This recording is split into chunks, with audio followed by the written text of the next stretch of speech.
Okay. This is Act 5 of Taming of the Shrew. So for the summary, to begin with, Bianca and Lucentio sneak off to get married. And then, this is because she's aware of, Tranio pretending to be Lucentio. And then Vicentio gets arrested because he's accused of murder. And then after there's a feast celebrating the marriage, so it's the really really short summary.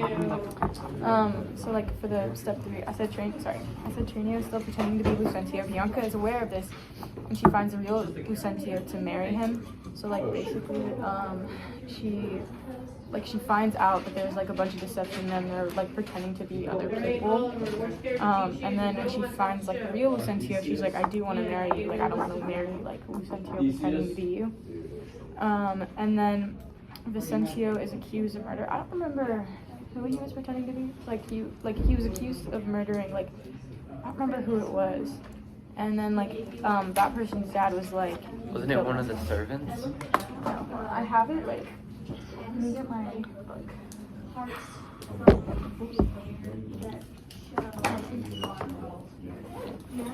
He's accused of murdering his son. Okay, so Baptista confronted Vicentio, who recognized Tranio, and then Vicentio accuses Tranio of murdering Lucentio, and then Tranio gets arrested. So I put the wrong name, sorry. I put Vicentio gets arrested and it's Tranio. And then after he gets arrested, basically,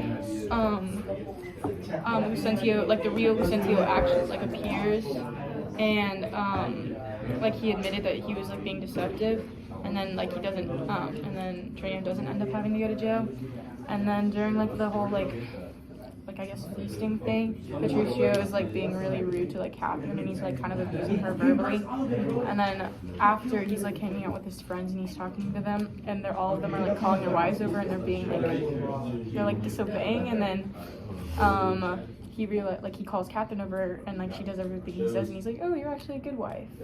So that's basically it. So do you want to say your job? Do you want to show yours, the drawing? Yeah. So I'm the illustrative artist, so I drew them getting married. I'm the line illuminator. One of the lines I got was line 146, and it was said by Petruchio on page 205. And he says, "First kiss me, Kate, and we will." And what he was saying, once they kiss, then they're officially married. And because the previous line she says, "Husband, let's follow to see the end of this adieu." They become one. Yeah, and they're he's saying they're becoming married. And yeah. They're joining together. Yeah. What page is that? Page 205, line 146. Mine was the creative connector. So the first connection I made is when Lucentio and Bianca get married, which was really quickly, and they didn't really know each other, which I guess some people do now, because I know this girl that I think she knew her boyfriend for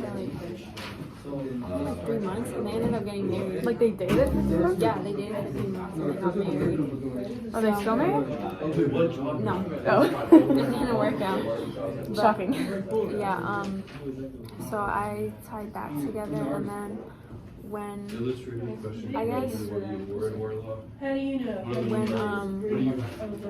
he started what's his name, Petruchio,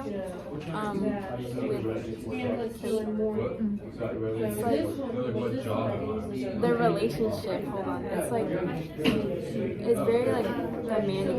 He demands a lot, so because of a lot of he's controlling, the man of the house, so he expects things to be. But he's rude with it too. Yeah. He's you can't and what's it called? Scene 2.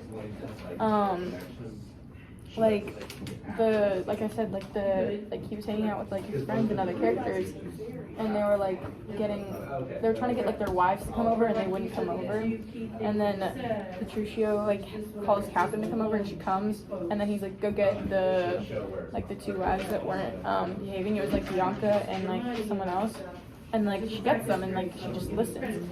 And so like it's kind of like surprising to me like how after like she's just kind of like dealing with it. Like I think she's like kind of afraid because of what they did to her before. Like kind of like yeah. So she might be like, which like her character it like changed a lot throughout the whole thing. Yeah, I agree. Because at first she was like very like disrespectful. She didn't really listen to people, and then like I guess like he did get what he wanted, which is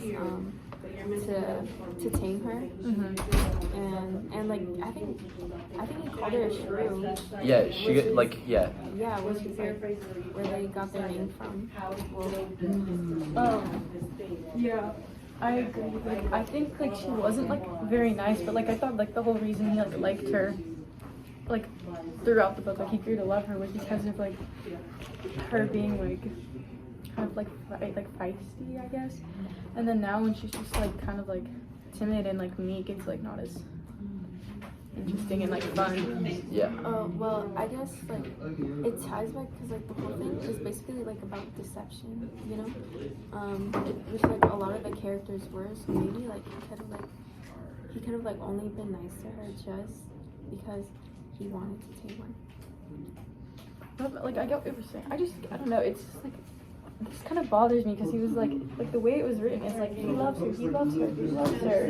It's like he's doing all of this. Like honestly, it started out as like he was just trying to get like Bianca to get married to that. Like you know what I'm saying? Like Catherine could then marry, Yeah. or Catherine married, so then Bianca could get married. But like I don't know, like and then he found out that he was like actually like starting to fall for her, and like she was starting to fall for him, and then he like did the whole thing last act, and it was like I don't know. It seems a little fishy. Nothing. But I really now the book's over. I liked it. I just hate how like what she was saying, like it was deception. Hey, how they kept deceiving you, and they would have a whole plot point and then just throw it away at the end. No, I agree with that because it was like oh, there's this character development. There's like all this interesting things happening. Like and then like I said, it was interesting. Like when she was being like they were like torturing her. Obviously, it wasn't good, but like it was like this really big build up, and then all of a sudden it's just like oh, she's gone. Yeah, and they like had all the character development and then like the mysterious effect and then just threw it away. I also don't get like how like she married so quickly. Yeah. I mean, also there was no like sort of like resolution. Like it didn't feel like there was like any resolution. Like I don't know. Bianca too. It was weird. I feel like the whole plot. It was like just mine. That's mine. It was like kind of out of place. How do we feel about like the beginning of the book? I started to like it more towards the end than from the beginning. The beginning was really boring. I agree. I think around like It just seemed like a rom-com, and then like act like 3 or 4 is when it started getting good. yeah. I mean like in sorry, what page? It's like 41. Trina was like, is it possible that a love should take such a sudden hold?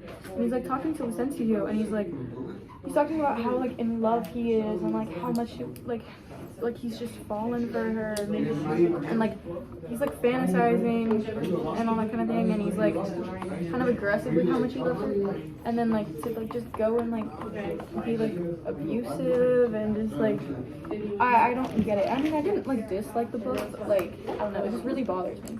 Okay. I think like the whole book is just like about deception. It's really cool because like that's basically what he did with Catherine.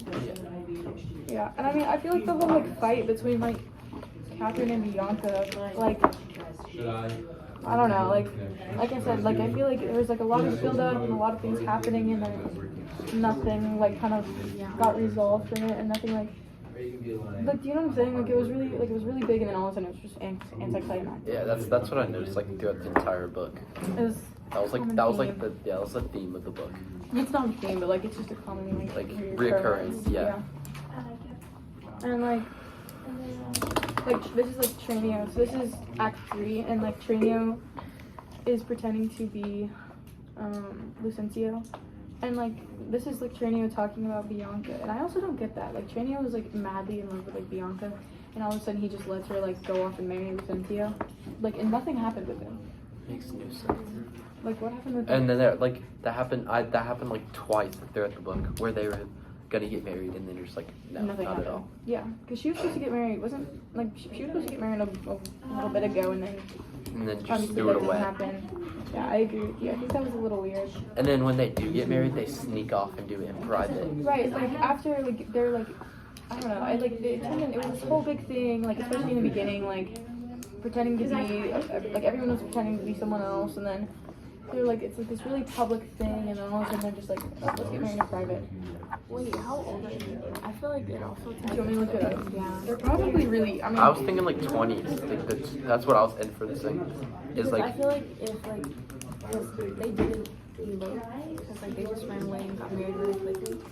So I feel like age would have to do with it. they probably get married really young. Ah, age 25 to 35. but that doesn't. No, that's a different. That's like for a play. Yeah. I'm guessing like around 25. I think they would be younger. No, I feel like there'd be like an age difference. Maybe. Oh.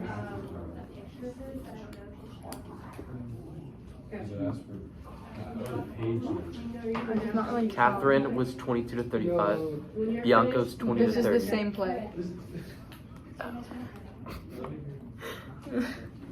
I don't It's think not- it says. But like it's supposed to be implied that she's like a child.